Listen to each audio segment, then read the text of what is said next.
नमस्कार शेतकरी मित्रांनो, पीएम किसान योजनेचा 19वा हप्ता हा शेतकऱ्यांच्या खात्यामध्ये वर्ग केला जाणार आहे। त्याबद्दल आज आपण सविस्तर पाहणार आहोत। तरी जर तुम्ही या चॅनलवर नवीन असाल तर आपल्या चॅनलला आत्ताच सबस्क्राइब करा, जेणेकरून तुम्हाला येणारा नवीन पीएम किसानच्या हप्त्यासंदर्भातील व्हिडिओ सर्वात अगोदर पाहायला मिळेल।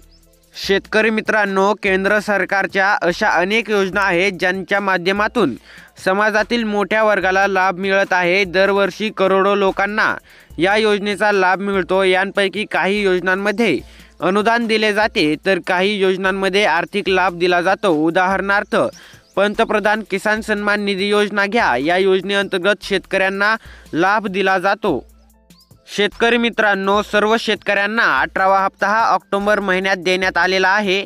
त्यानुसार 19वा हप्ता जाहीर होण्यासाठी 4 महिन्यांचा कालावधी जानेवारीत पूर्ण होत आहे। त्यामुळे फेब्रुवारीत 19वा हप्ता जारी होऊ शकतो असे मानले जात आहे। शेतकऱ्यांची आर्थिक स्थिती सुधारण्यासाठी संसदीय समितीने शिफारस केली आहे। यामध्ये किसान सन्मान निधीची रक्कम वाढविण्यास सांगितलेले आहे। शेतकऱ्यांना देण्यात येणारी रक्कम 6,000 वरून 12,000 पर्यंत वाढवण्याची सूचना करण्यात आलेली आहे।